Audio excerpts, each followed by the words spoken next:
I wish it was available to us. Good afternoon, everybody. How's everybody doing out there? We can't see you, but we can feel your spirit live here at the University of Rhode Island Guitar Festival. We're continuing the day with some sublime activity, educational activity.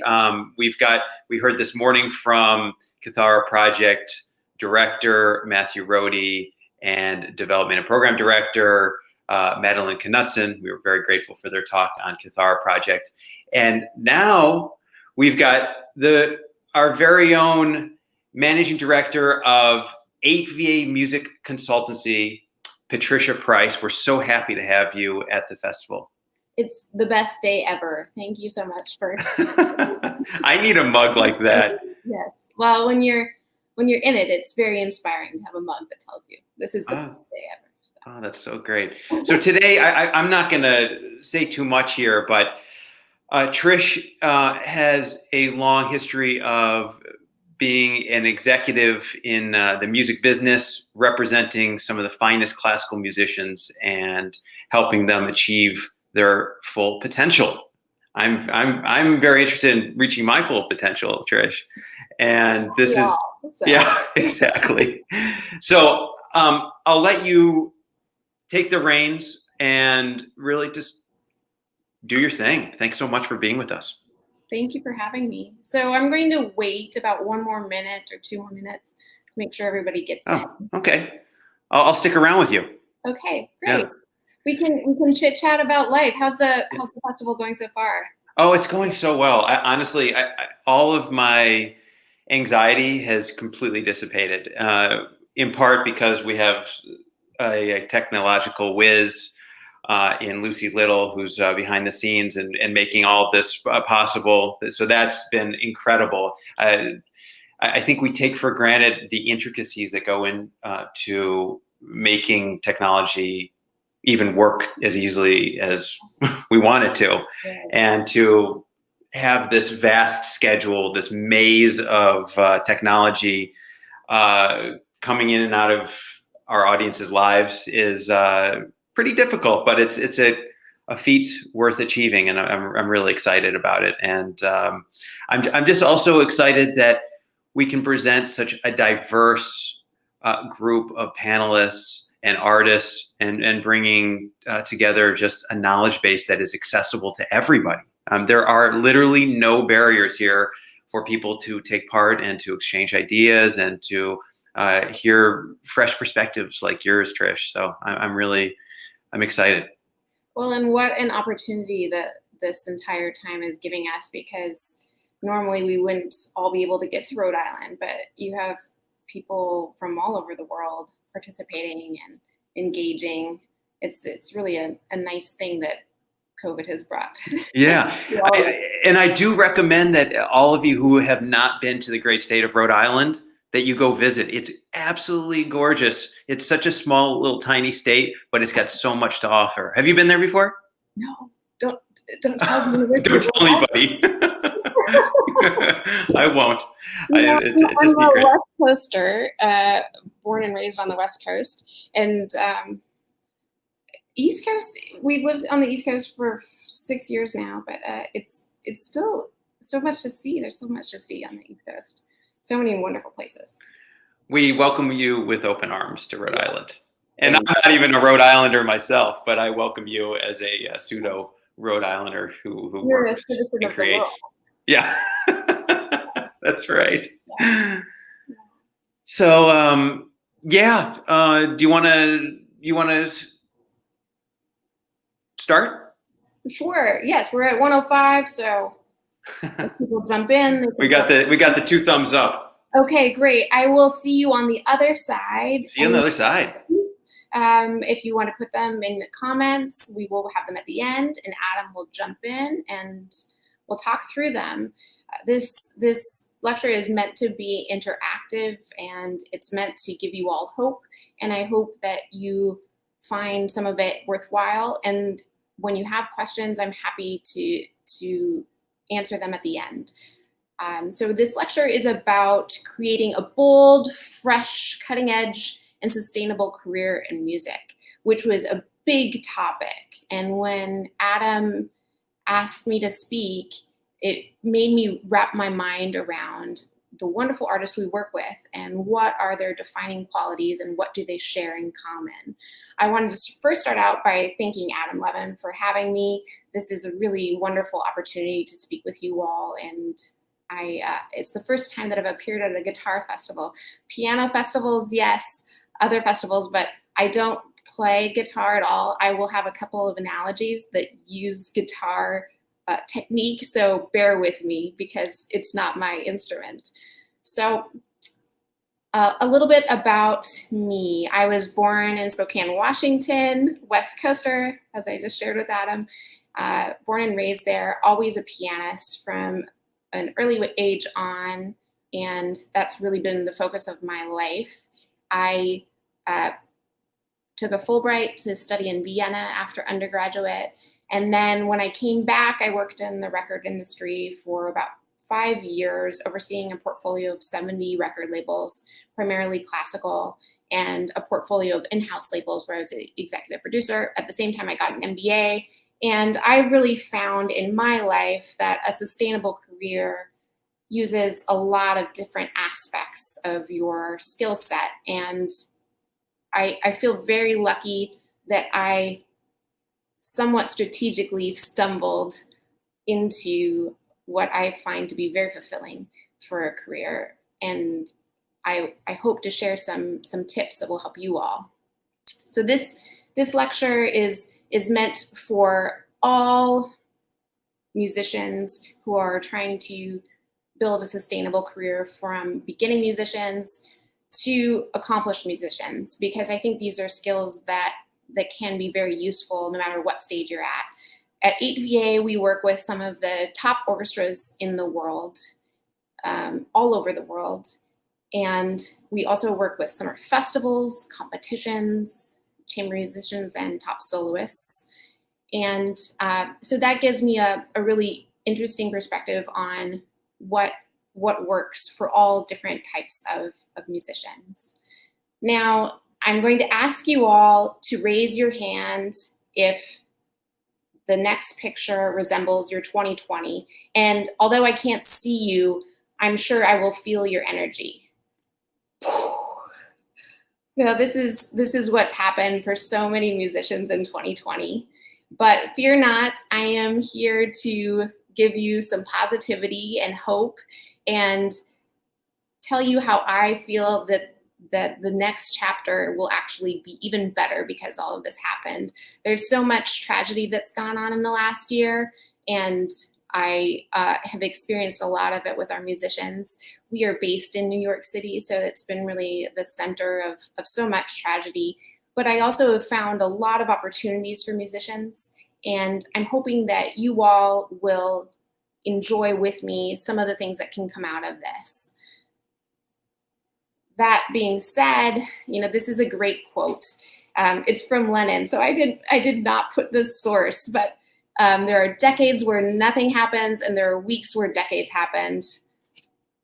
Welcome to 2020. This is so true for so many of us, that our lives have been upended, whether it's what we always dreamt of our life looking like, or the hometown we live in, or the place where we want to make a career. It's definitely been a time where a lot has happened very dramatically and very quickly. But I find that that's really an opportunity. In a lot of ways, it was a time that needed to happen, because at least in classical music, we were being a little bit too careful about reaching audiences. We were being a little bit too careful about how perfect our performances are. And this gives us an opportunity to really interact online, to study even more, and to break down some of our own barriers of what we think perfection in performance is. I also keep on reiterating to clients and friends what a day it will be when we all are able to join in a concert hall again. And this will happen before we know it. And we don't want to waste this time that we have now, because at least for myself, I used to think, well, I really wish that I had 3 months just to stay at home and work on big, long projects. But my life is in the driver's seat of what I'm doing. And I don't feel like I have this space. Well, along came 2020. And if we focus on the negatives about 2020, it's easy to forget that there are a lot of positives that we don't want to waste, that we had this time to focus on some of those things that we won't be able to do, hopefully, ever again. So in this conversation, I'm going to walk through 3 defining qualities that I find in most sustainable careers. And I'm going to spend a long time on the branding piece, but I'll also walk through some relationship tips and some multiple income stream tips.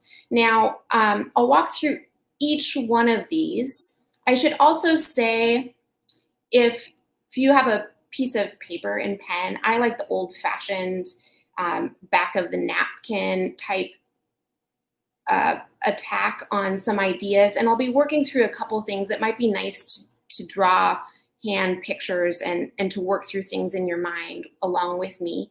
At the end, you'll be able to interact as far as submitting questions, and I'm happy to walk through anything that you want some more clarification or specific to you as well. I'm happy to answer. So again, I find that the largest careers are relationship-based, multiple income stream-based, and well-branded. And then the big careers are also entrepreneurial. And by entrepreneurial, I mean they use concepts that we use in business in their own careers. They treat their own careers as a business. So that means they're strategic, they have a good handle on different ways of making money, that they are market themselves well. So here we're going for it. So in relationships, I have had the privilege of being an executive director of a performing arts organization, and Portland Piano International, the organization I was the executive director of, we would have a series of recitals every year and a big festival, and we would try to have primarily big name pianists, and then we would sprinkle in a handful of up-and-coming artists. And for those up-and-coming artists, I find that the ones who made it big, and I continue to find that this is a defining quality of big careers, actually focus on relationships. So some of the most profound recitals, although they were wonderful musicians, it's really the ones who took the time to get to know the community of our area, to get to know the donors, to get to know the sponsors that contributed to their recital, to get to know me, to get to know the artistic director. And this is something that I find early on in careers, sometimes people forget, and it can bite them a little bit later. So here are some handy rules. Come from a place of yes. So early on in a career, it's important to say yes to almost everything that gets offered to you, because you just don't know how it will turn out. This is also a good rule for people that are later on in careers. I find that some of the world's best musicians don't come from a place of no. They really say yes to projects when they're offered, if they can. Second rule, be a snowball. Now, what I mean by that is it's easy to not realize how your relationships will grow and evolve over time. And you, like a snowball going down a hill and growing and growing and growing, your relationships will grow over time. And that can be very valuable throughout your career. I have friends and colleagues whom I met as students who are now incredibly valuable colleagues as well-accomplished musicians and administrators. So don't forget that these relationships are fun and enriching to a life, and also will follow you for a long time.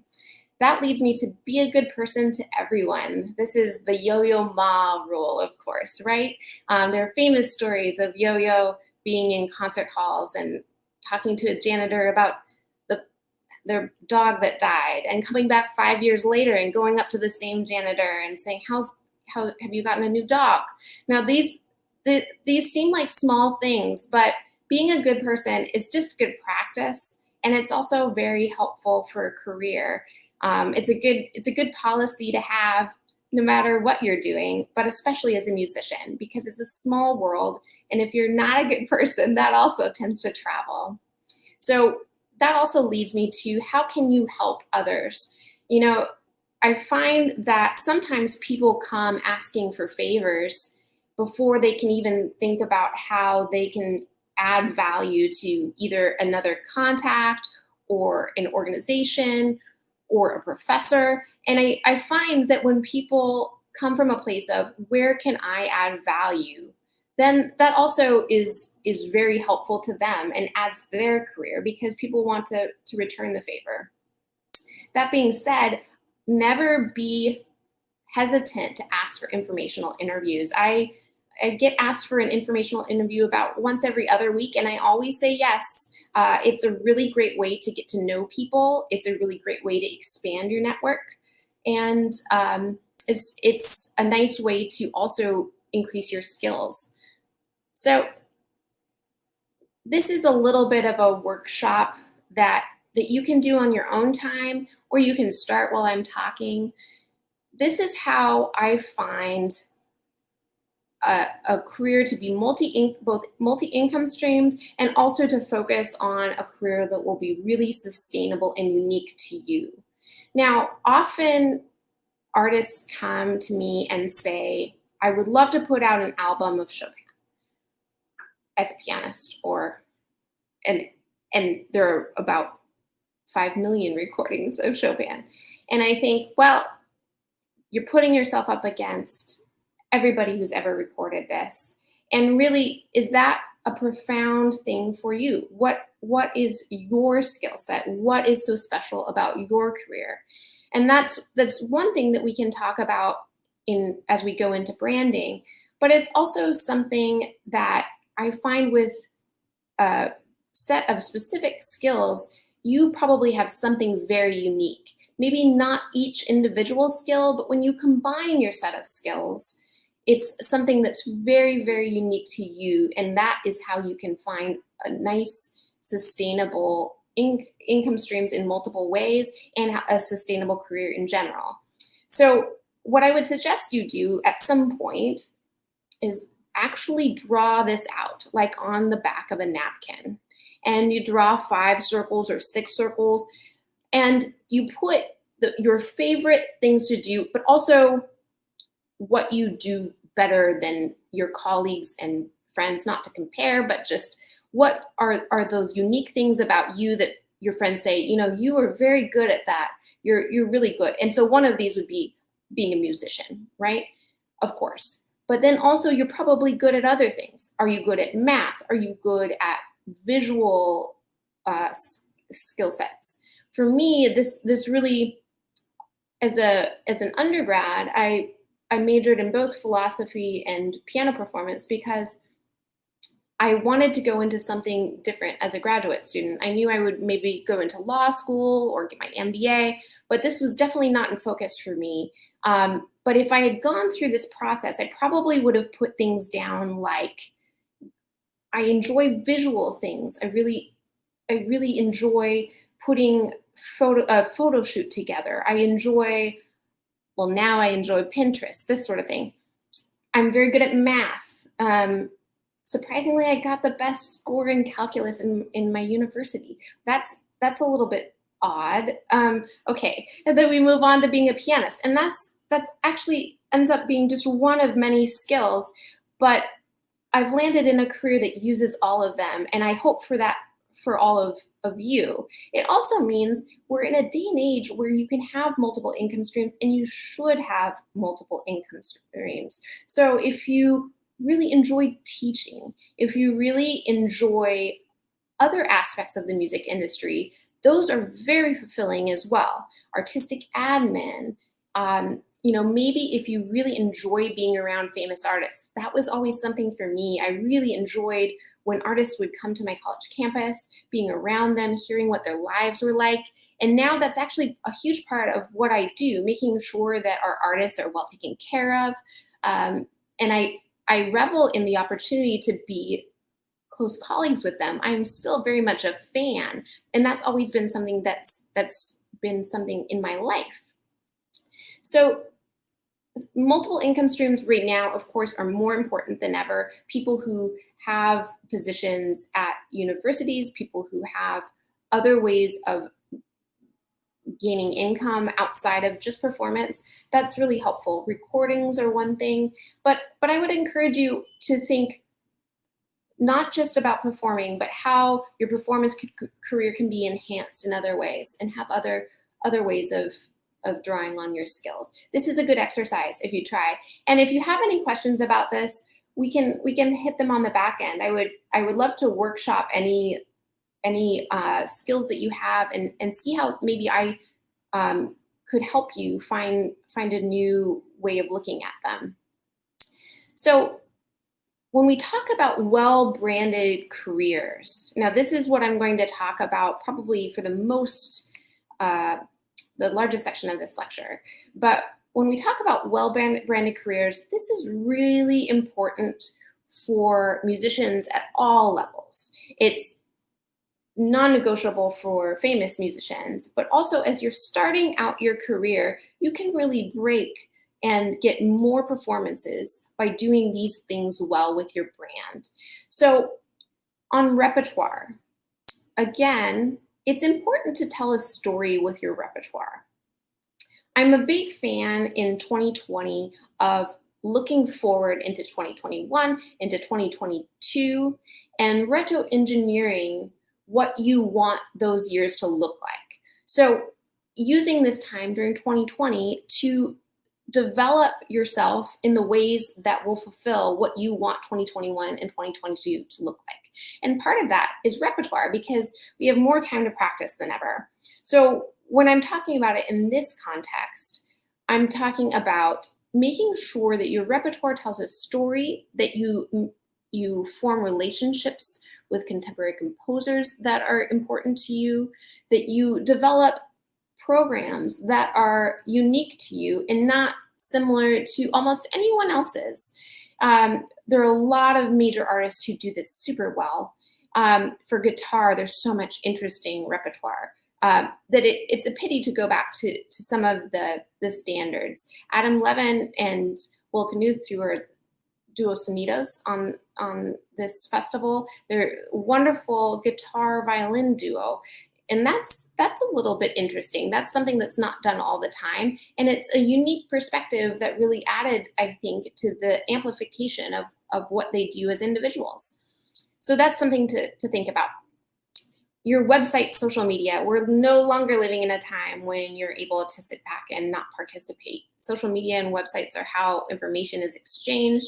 It's how people hear about you. So it's really important to keep your website and social media up to date and fresh. Also have it reflect your brand, that your biography and messaging, make sure to update those. Make sure to update how you want your career to evolve. So not just making a laundry list of all the places you've studied, all the places that you performed. That's not boring. You want to really, that is boring, excuse me. You want that biography to tell the story of who you are. In the same way, partnerships. Now, this is something that comes up usually when careers take off a little bit, but partnerships can be very helpful. So there might be someone that has a wine brand that is really complementary to having classical music along, or a dance company that might be really helpful to having a guitar performance, or other different partnerships that you can be a snowball with and use as part of your career and expand your brand. Interviews, always be prepared for interviews. One great thing to do if you ever have an interview with a journalist, you should look up that journalist, you should read what that journalist has done, and you should also get a biography for the journalist. This is something that even great artists forget to do and can fall on their face a little bit. So those journalists want to know that you're familiar with what they're doing, and it's really helpful to be well equipped as you go in. Always be nice and charming, and also find the energy to be positive. When we come from a place of positivity, that's really helpful. Another thing that makes up your brand, styling and photos. That's something that we can be casual about, but it's really important to make sure that you have a look and feel to your brand. This is what we would talk about whether we're selling a food product or a classical musician. So I think it's something that maybe we don't really think that we need to do as classical musicians. If we put wonderful music out there, that will be enough. But really, it should be the entire package. It should be all of the things that you look like, you hear the repertoire. Everything about you should feed into this overall brand. So again, what is a brand exactly? What is a good definition of a brand? A brand is your promise to your audience. So this is something that an audience can kind of have an idea of what they're getting into when they come to a performance. So it tells them what they can expect from your playing. It can what in your artistic voice, and it differentiates you from other musicians. That's really important. What is the value proposition of what you have to say to the world? Is it that you are a great storyteller? Is it that you're a great educator? Is it that you do certain parts of repertoire better than anyone? This is all feeding into your brand. Your brand is derived from who you are, who you want to be, and whom people perceive you to be. So this is a lot to wrap your mind around, but it's important to do these things whenever you are able and start to think about them, even late in a career or early in a career. This is important to define, and then look at all of your materials through this lens of, this is my brand, and this is how I want people to see my brand. Do my photo shoots look like that? Does my repertoire choice look like that? Does the way I handle myself reflect that? All of this is really important as your brand. So I'm going to walk through a couple examples of really good branding. This is a guitarist, Pablo Villegas, whom we work with. He is a wonderful person and musician, and he has a very great brand. And that's because he's thought a lot about it. So he's Spanish. He works with a lot of famous conductors and composers, and he always accumulates relationships.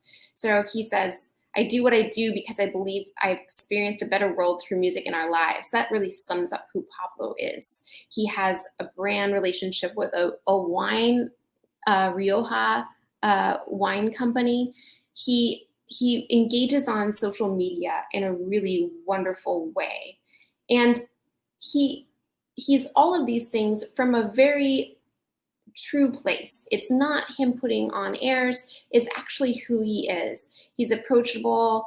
He's warm. When he gives concerts, and this is something that's growing in importance, when he gives concerts, he interacts with audiences, and he really guides them through the repertoire. This I'm a big fan of, especially if you're going back to your skill set. If you're a wonderful educator, this is a great thing to do in performance, to educate people about what they're going to hear, because everybody has a little bit of intimidation about music, and they want to feel like they can communicate their opinions on it, but they don't necessarily feel like they have the repertoire. So I'm a believer that the more we talk about it, the more comfortable people will feel to express their likes, and the more passionate advocates they'll be for music. So here's another great example of a good musician brand. Anderson and Rowe. They are wonderful people. Again, as you see, these relationship-based things are the first things that I go to. They're wonderful musicians, but they're also just wonderful people. They make classical music relevant and powerful. So they do a lot of two-piano arrangements of cool music. They get into pop culture as well as classical repertoire. And they have dynamic videos that are super engaging and fun. And this has been something that's really expanded their career. This is an unusual instrument. It's hard for presenters not to get into the weeds of logistics too much, but to bring in 2 pianos is a very expensive proposition for a lot of presenters.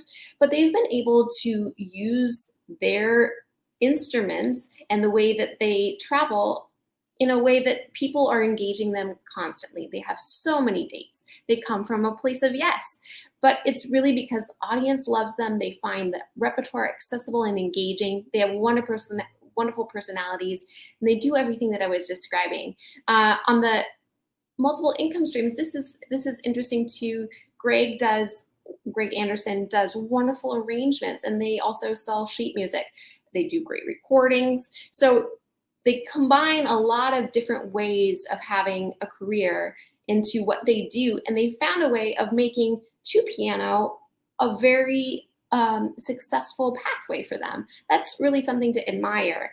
You know, there are a lot of star violinists, star pianists, but some of these more challenging instruments that aren't engaged with symphonies and chamber music series as often, there is still a way. It just has to be creative and confident and engaging.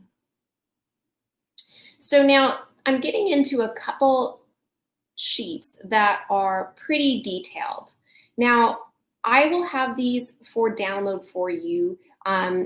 If you would like to email me, my email will be at the end of this presentation. I'm happy to share these sheets with you so you don't feel like you need to scribble down notes really, really quickly.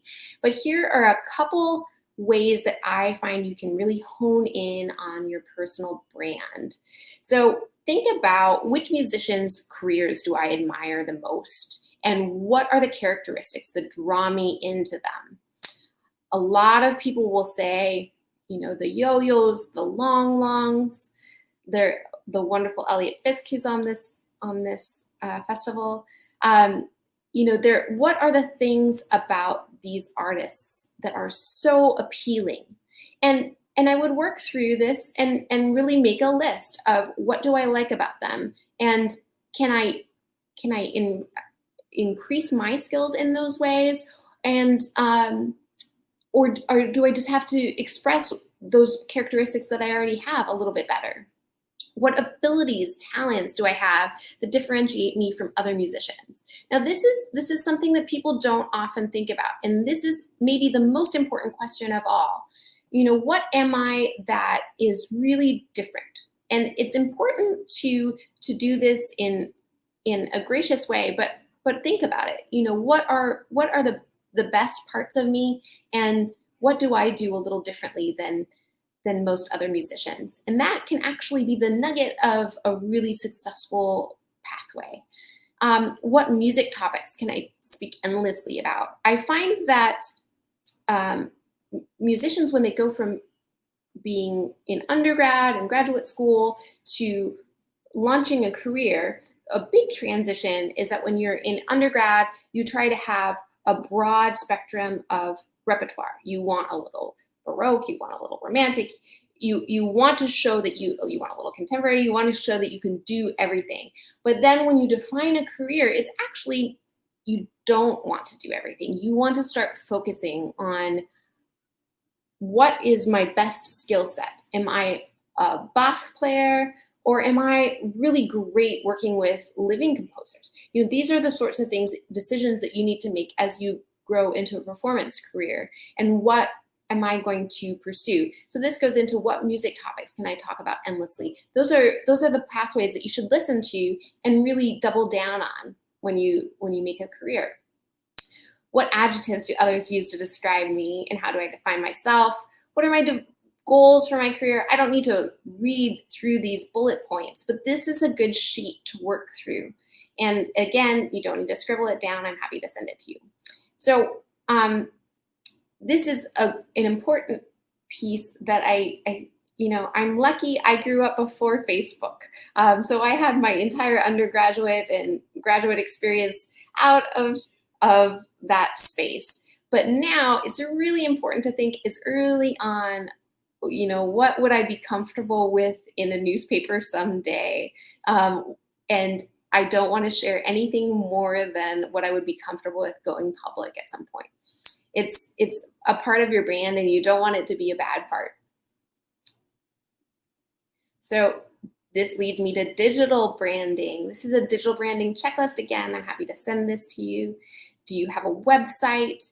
Don't take these things for granted. When I speak to musicians, often a somewhat awkward awakening is I can be a really wonderful, devoted, amazing musician, and without some of these basic marketing pieces, I can't break through.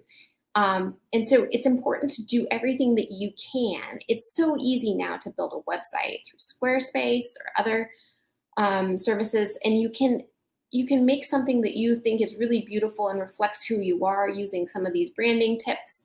And that can be really helpful. Anybody should have, even an amateur musician should have a website if they want to perform more. You just don't know who's going to be Googling guitar, Rhode Island, and find your website and see that you do play.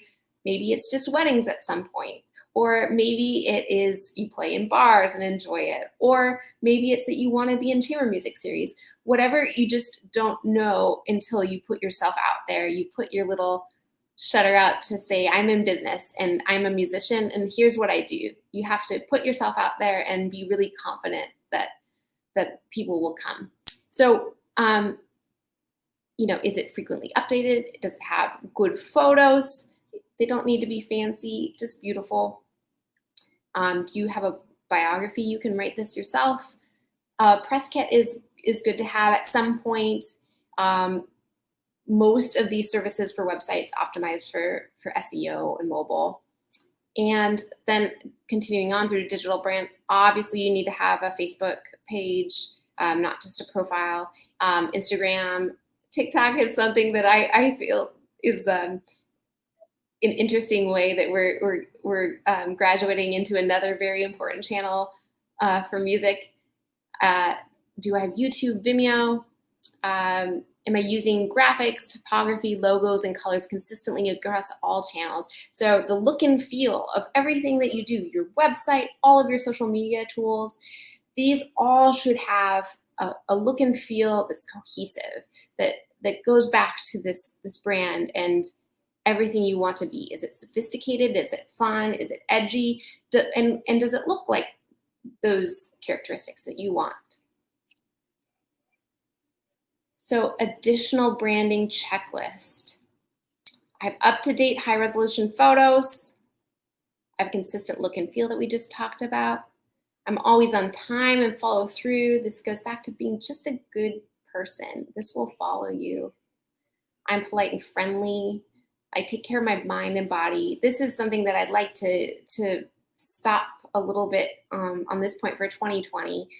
Please remember that in 2020, it's so important to keep good track of your physical and mental health, because if you don't have that, nothing else matters. So in 2020, really take the time to keep yourself in shape, to eat well, to exercise, and also your mind is a very valuable asset. So please make sure that your mental health is in check and that you're doing things, socializing enough, in safe ways, and maybe on Zooms or in lectures, and that you're keeping good track of your body and mind, because if you don't do anything else in 2020, just keep your health in check.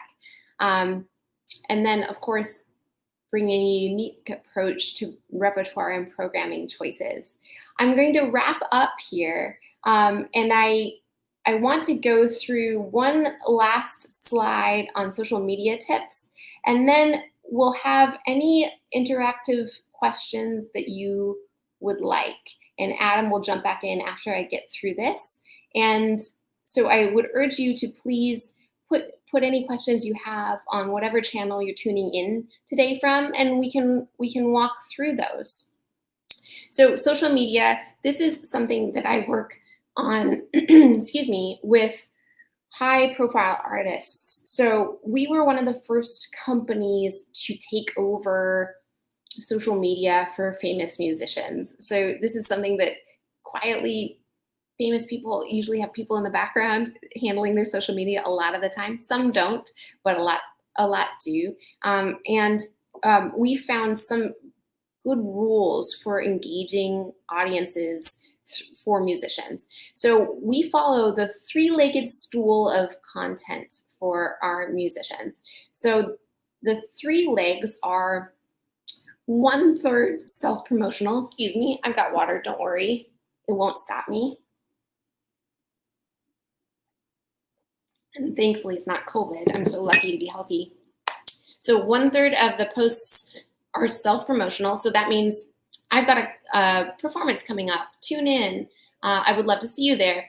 1/3 of the posts are music related. So this means that they are maybe honoring other musicians or going to performances that they find interesting, other recordings that they like, just about music in general. And then 1/3 of the posts are just personal and fun. So that could be the puppy, or that could be your meals or something fun. Now, I find if this three-legged stool gets out of whack, it can feel too promo-y, too sleazy, if you will.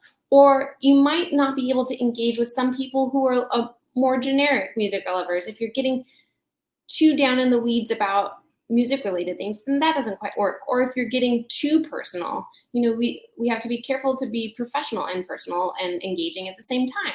So this is a good little handy rule to post 1/3, 1/3, 1/3 out of these buckets. Post 2 to 3 times per week and not more than once per day. If you post all the time, people become deaf to what you're doing and your engagement goes down. That being said, too, short and sweet. Include a video or a photo. When I say short and sweet, there are times when you do want to write a long, engaging post about a more interesting topic or something that's you want to go a little bit more in depth on, and that's definitely okay. And you should integrate that sort of thing into your social media, especially if you're in academics or if you're a thought leader. But you also want to engage with just short, sweet posts from time to time, and most of the time. One way of doing social media content that's helpful is thinking about themes and then doing a weekly or monthly series. With Long, for example, we did these Mandarin Mondays, and those were fun. We would have a word that he would teach every Monday. And that was kind of a fun way of programming content. Then you don't have to reinvent the wheel every week. It's already an idea that's there. You just have to think of the word. It's ready to go. Or you can think of different things. Give a monthly lecture on a composer, or that you stream, or a Tuesday picture of your puppy. Puppies and food are always good ways to go. Include your social media info in all of your materials. When you're performing, they should be in your bio. This kind of goes without saying, but it's important to remember. And consider digital advertising to grow reach in online audience. Digital advertising is one of the most effective ways you can spend money to expand your career and get in front of more people. It's super affordable, and you can target so specifically. Again, you can target guitar lovers in Rhode Island between this age and this age. You can target other organizations that are similar to what you're following, what you want your following to be. So it's a really powerful tool that I think we all kind of realize now, but don't forget the benefits it can give for your career in music. Pick 2 or 3 social media channels to focus on. You don't feel like you need to be everywhere all the time. So, Facebook, of course, Instagram, kind of course. And then I'm a big fan, if you're comfortable, of sharing on YouTube, because I think especially as you're having an early to mid career, it's a great way of getting out there. Even really famous artists sometimes will get fans that will come to them because they saw them on YouTube. So don't be boring, have shareable content. These are all things that can feed into really good social media presence. Now, I'm hoping some people came in and Oh, and Adam is Hi. joining us again. I'm back. You're back. You've got a blazer on. Yes, I'm feeling snazzy. You're feeling snazzy. Wow, I really enjoyed myself. I think you answered some key questions and validated, I think, for some of us, or for all of us, me included, that we're taking some of the right steps, and that it's almost like I'm thinking about like the Golden Gate Bridge, and then them painting it, and then when they get to the end of painting that whole bridge, they have to start over again. So it's like a constant repainting of your identity, being fresh and alive all the time. Yeah. Now, Adam, I want to point out, just to make sure, if people want any of these sheets, I told them they didn't have to take notes. My email is right here, and I'm happy to send them to you. So, okay. A couple worksheets that I walked through pretty quickly, and if anyone wants them, I'm happy to share. So just shoot me an email, and I'll send them along. Oh, fantastic. So do we have a couple questions that? Here we go. Ewan Armstrong. I'm a high school musician, and in reference to what you talked about when saying a musician going out of undergraduate school should think about their specialty, how can I think about this? So I guess finding a niche. For perspective, I play classical guitar, but also have performed and gigged on jazz tenor sax and play in a ska punk rock band. Cool. Oh, cool. Oh, I want to be his friend. Yeah, me too. Yeah. So, in high school, it's about, this goes back to from a place of yes, because, you're just finding out all of the things that you love, and just double down on life experiences and getting out there and playing. I would say that in high school, I had no idea that I would be able to make a living in music. I certainly had no idea I would have a consultancy. I don't know about you, Adam. Did you always know you wanted to be a performer, Adam? Like, actually? Earlier on, I thought I wanted to become a physician, a doctor, and be a performing artist, but I didn't know that those would actually be at odds with one another. Well, you're a musician of the heart, and I'm healing the soul. Yes, there you go. Healing the soul through music, through classical guitar. It's a good tagline. Speaking of branding, I'm gonna steal that. Yeah, but interesting. So yeah, I think high school, don't overly commit, but make sure that you're working hard too, and practicing and enjoying all of life's experiences. Wouldn't you say, Adam? Totally. Sorry, I was on mute. Yeah, I think as a high school student, you've got your entire life ahead of you. I think if we have tunnel vision and just focus on practice, we'll lose sight of like the beauties of life around us. I can't tell you that, half of the enjoyment that I got out of studying in Italy was being in Italy and eating the food, imbibing the culture. And of course, music was part of it, but everything's a priori, it's a full experience, right? Yeah, that's a really good point. We talked about this in our interview before the festival about living in Vienna, and I didn't understand 3/4 time until living in Vienna, because you go to balls, right? And you learn how to dance in this way. You learn how to play music in a different way. And, we think of this is a very square rhythm, when actually it's a circle. When you dance a waltz, you circle. And, that's an experience that came from going to a ball, not from studying, actually. And I can always hear it in conductors and musicians when they have that sort of European experience, really, because they think of a waltz in a circle versus a triangle. Totally. And there's nothing square about being a musician too. I think we try to find regimen and organization in a world where it tends to be chaotic. But I think there's also the spontaneity and everything that has to do with music making that we should embrace. Yeah.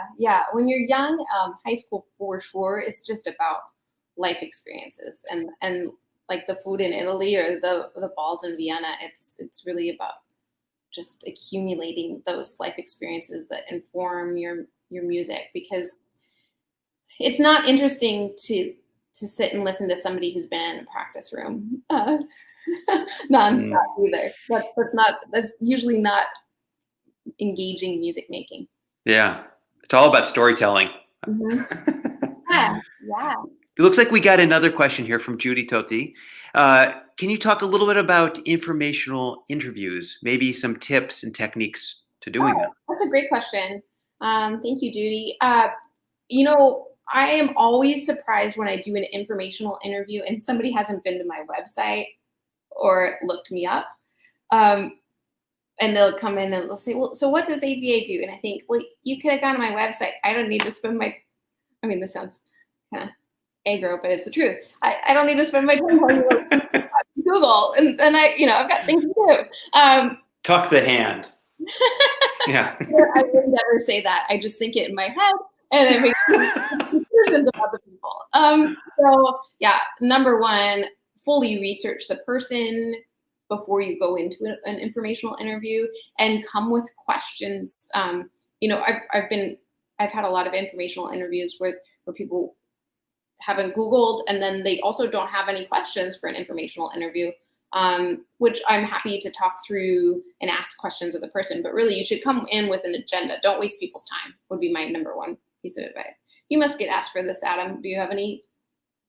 Oh, yeah. I mean, you should have your talking points whittled down to, you should be able to say it in 1 minute. Mm-hmm. People are going to make their opinions in less than 30 seconds. Right. So you have very little time to showcase your best side. Right. And people like to hear articulate people, not even necessarily sophisticated, but just articulate people who see someone who's charismatic and who's a believer, who's passionate, and can make change either on stage or off the stage. But you got to come prepared and ready to go with the full arsenal of things to talk about. Right. I think do we have more questions? Oh, Will, what advice can you give to university-age students thinking that they may want to go into a career music consultancy such as yours? I kind of have to laugh at this question. By the way, we love you, Will. We know Will.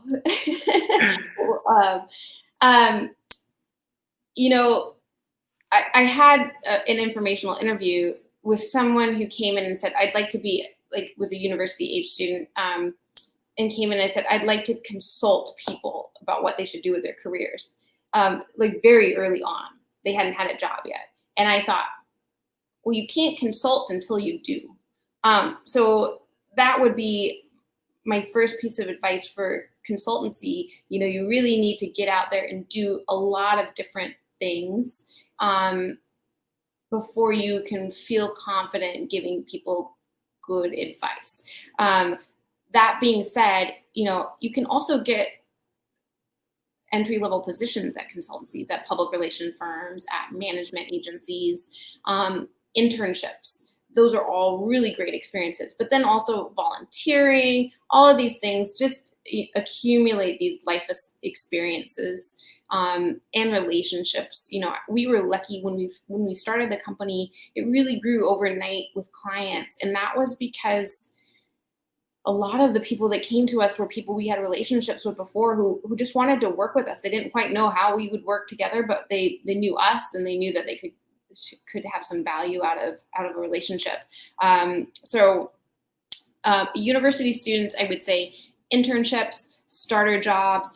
Usually when you're coming out of university, you really have the privilege of not having too many commitments as far as, no big, huge mortgage payment or large families at that point. And that's a point you never get back when you can really prioritize the work instead of getting into an entry-level position that you're not passionate about, that turns into decades going down that pathway that might not be right for you, and something outside of what you really, really love. So take the first positions, be very thoughtful about the first positions you take, because those end up defining so much of your life and can also lead you down paths that you wake up at 40 and you think, I'm really not happy with my career because I just kept on going in that way, which ends up happening. So, Another question. Ben says, how much would you recommend young musicians focus on social media promotion versus pursuing concerts in a more traditional manner?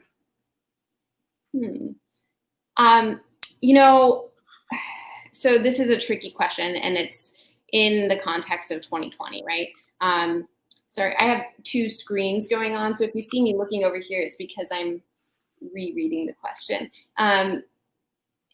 It's 2020 is all the rules are out the window. And it's a very different time as far as sharing concerts online. I do not believe in general in a race to the bottom. So I don't believe in giving away your services for free as a musician. That's kind of a rule for me. But I also think that during 2020, we've got to figure out how to remain relevant. And so that might mean more online concerts than I would normally recommend. So I want to make that distinction because it's such a different time right now. It's a rabbit hole to get into social media and spend time in it. You should be pursuing concerts in a traditional way. I would say 75 to 90% of the time, and then 10% of the time social media, because I think the 2 to 3 posts per week, that doesn't take up as much time as we all spend on social media. Let's be honest, we're all spending 3 to 5 hours a day on these outlets, and that's really not time that's enriching your brain. It's not learning new repertoire. It's not reading. It's not connecting to people in a real way most of the time. I think I'm a big fan of the old-fashioned calling people up when it's safe again, meeting people in person, emailing people, seeing how they're doing, remaining in contact, and pursuing performances in that way too. So those are my 2 cents. What's been helpful for you, Adam? I think you have to find a balanced approach.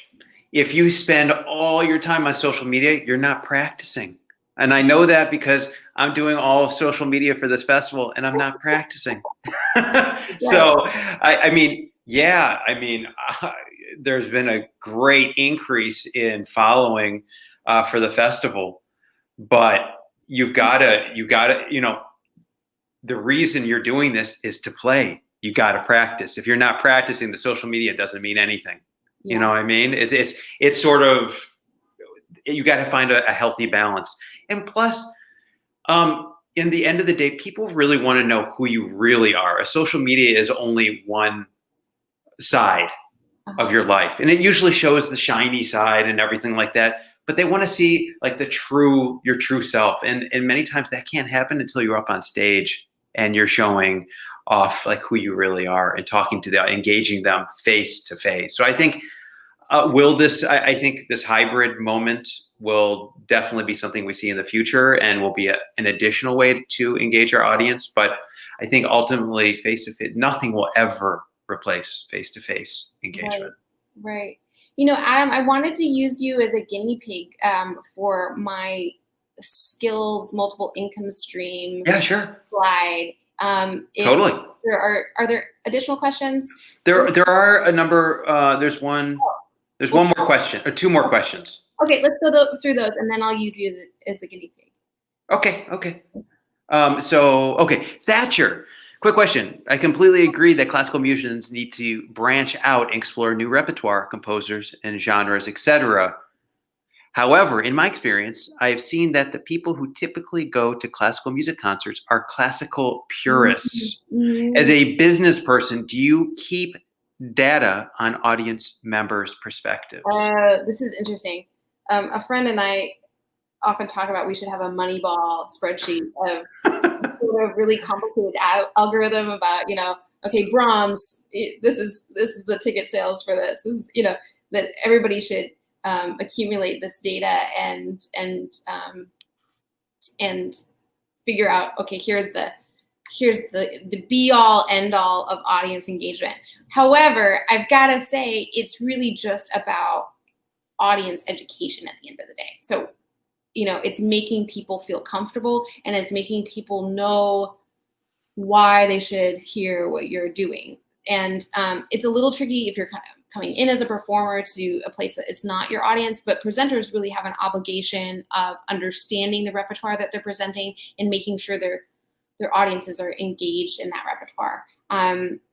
That to say that, you have to have big projects. You have to think strategically long-term about repertoire you want to present over many years. And then you have to guide your audience along with you. And then you have to make sure that you follow through on that promise of delivering really great performances. So if they go to, say, something contemporary that is not quite their cup of tea, at least they will feel enriched and know why they heard it.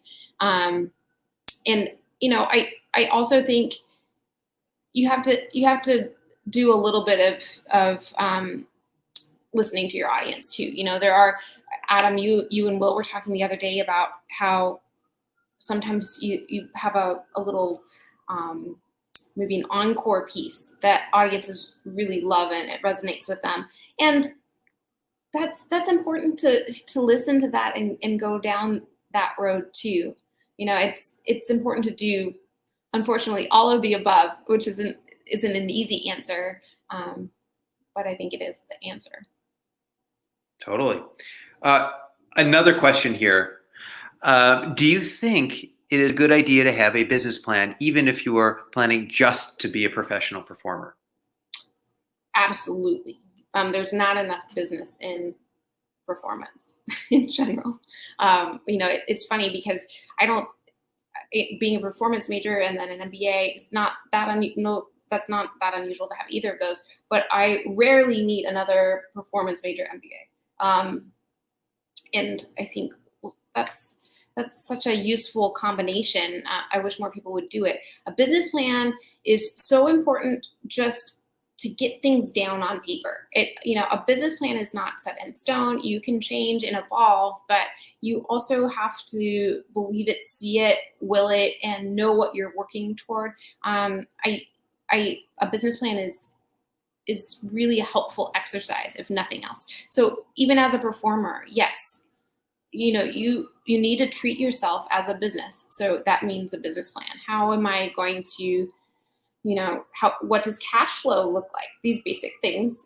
What does cash flow look like for the next year? So how am I going to increase that during the times that I need to? How am I going to market myself in the next year? What are my goals for following years? Both strategic planning and business planning, I think. Really I couldn't agree more. Mm-hmm. And this is the stuff that I echo in my entrepreneurial class at URI. And it's not the glorious stuff that everybody wants to hear about or talk about, but it's the stuff that's going to keep you sustainable, keeping yourself cognizant of the nuts and bolts, the budgets, the strategy. Mm-hmm. Is what's going to keep you on the stage or a music educator year after year. Mm-hmm. I couldn't agree with you more. For sure. We got another question, Dr. Hack. When choosing a college or conservatory to study, how much should one weigh the overall experience, environment, culture, etc., as opposed to practical things like how good the professor is? By the way, yeah. Hi, Liam. So that's interesting. What's your perspective on this, Adam? I mean, You're a professor. I think for an undergraduate education, you want to have as broad an education as possible. At the end of the day, you're a human being. You want to be knowledgeable in as many facets of life as possible. Even though you're a performer, ultimately you're telling the story of not only the notes on the piece of paper, but of the world, of history, and the context in which you were making that music. So you really have to be multifaceted, dynamic personality. And if the only thing you can talk about is, what fret to put your finger on, or how to file your nails, excuse me, then you're falling short. You need to be a full human being. And I think that requires taking courses all across the board, from Dostoevsky to Tolstoy to American literature to the sciences, biology, all of it. And that will make you a better musician. Even if it's not directly related. The tools that you'll learn in those courses will give you the tools to be a better critical thinker as a performer or teacher. Yeah. Have you by chance read this book, Educated? I haven't, but I want to. Really wonderful book. I highly recommend it. It's about this woman, a true story. She grew up in rural Idaho and went on to be a Rhodes Scholar and an amazing person, and was homeschooled and kind of had a different educational background. And one thing I learned from reading it, I knew about my own life, but I've heard from a lot of people as well. She had one or two really wonderful educators who broke her through, who said, you're not really all of this upbringing. You're very special. You're really a smart person. And I think on the other side of this coin of choosing a professor, especially in music, that relationship, I agree with absolutely everything you just said, Adam. But I think that the direct relationship with a professor in music is 100% one of the most important relationships you'll have ideally in your life. I mean, I'm still so close to my high school professor who's, she really pushed me into being a piano performance major and saying, you'll be able to make a career in music. You are too talented and passionate about this to not pursue music. And there have been a sprinkling of others, my great professor in Vienna, that, I think these people are very important, pivotal in your life. So if you can have both. Totally. That's really the way to go. Yeah. Find a teacher who's a good advocate for you. Someone who's going to really find your inner personality and help you bring that out through whatever instrument you play. Right. Any other questions? Oh, she's silent. Oh. Nice. I get to be your guinea pig. Yes. Okay. Here we go. So you have such a successful career, and I didn't want to go too much into my career because I think that it's useful for a guitarist to hear here, looking at camera one, camera two. I can't see myself in this camera, so it is definitely like being a news broadcaster today here for the University of Rhode Island. So anyway, I thought that it would be nice to walk through a little bit, Adam, if you're game. Yeah. And you have this really robust, full career. And, if in looking back, what you would tell yourself about your skills that fed into this and how that has developed this robust career. Because I see a little bit of how this worked for you, but I'd be curious from your perspective, how it worked for you. So you're a teacher, you're an educator, you're a wonderful performer. Do you mind talking through the skills that fed into that and how you developed those skills and why you developed those skills, if it was with a strategy in mind or if that just happened along the way?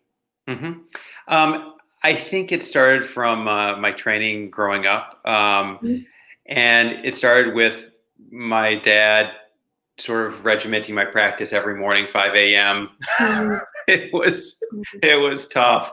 But I think the idea of having a daily routine Mm-hmm. is a skill set, regimenting your life into compartmentalizing it like somebody who has a 9 to 5 job. I mean, that's one thing I learned to do. Right. So you're organized. That's Organized. a really great skill. And that definitely feeds into being able to run a festival, for example. Yeah. Yeah, totally. So another thing is, I'm a people's person. I enjoy making relationships and cultivating those deep relationships. So I think cultivating my friendliness, my character, my personality, I guess, would be something, honing in on, I don't know. Yeah, my character. Yeah. Well, I like you. So, and I think all that is learning how to be a team player, to collaborate with others, whether that's with someone like yourself in this format, in a lecture, or in a chamber music group with Will, Duo Sonidos, or with other chamber music partners. So being a team player. And I think also being flexible and agile. And I think we've all learned a lesson on that. We're in the pandemic, so you got to be agile and evolve or sink. Yeah, that's something, this resilience, flexibility skill, I think will be written about for years to come on how that's important to develop. It's interesting, of the very famous musicians that we know and work with, it's interesting how everyone has responded to 2020 very differently than you maybe would think. Some are just off, rolling off a duck's back as far as they're fine, they're rolling with it and they're flexible about it, and we'll make money again someday. And others are having really dramatic existential crises and very warranted. But that's an interesting thing that you say, that's one of those main skills that defined you early on. I would say another thing that, and this is directly related to the guitar, is technical study versus expressive artistic interpretation. Yeah, from a basic rudimentary level, when we're learning the guitar, through our professional careers, we're doing this balancing act between refining our technique, remaining acrobatic, agile, flexible as like athletes. Musicians are not sedentary human beings. We move. And so I think remaining limber technically is super important. And that means taking care of your body, taking care of your mind. And then I think on the opposite side, we can't, I think this is something that pedagogues all across the world think about, is how to balance that with the artistic side, making informed decisions on how to express music. So I think that's another skill, is sort of deciding between, or not between, but utilizing both the artistic and technical side. Interesting.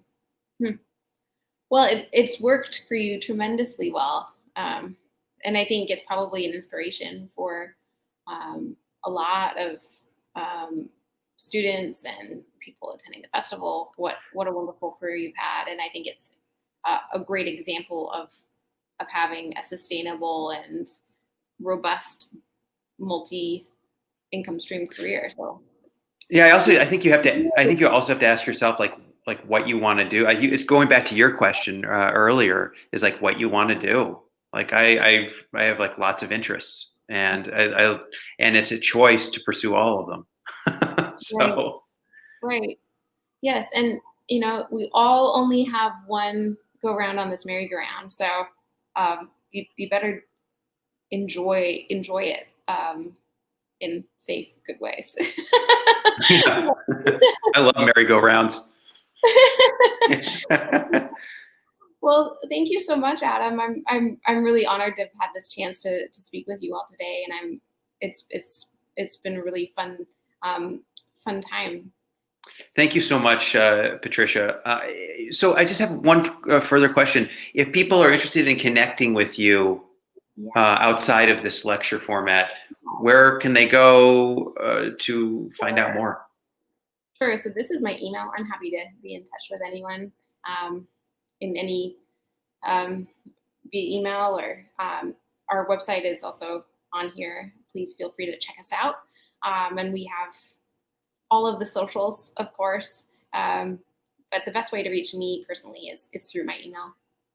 Thank you so much, Trish. And I hope everybody out there really enjoyed themselves. We've got 45 minutes until Elliot Fisk and myself give master classes. So those are both public master classes. So you're welcome to join us. And for those of you who are joining us right now and want to view the concerts this evening, we have Corey Harris and Redmond O'Toole at 7:30 p.m., 7:15, virtual doors open, 7:30, the show begins. And then if that wasn't enough, you'll have another opportunity to hear Dave Vislacki and friends for a late night show.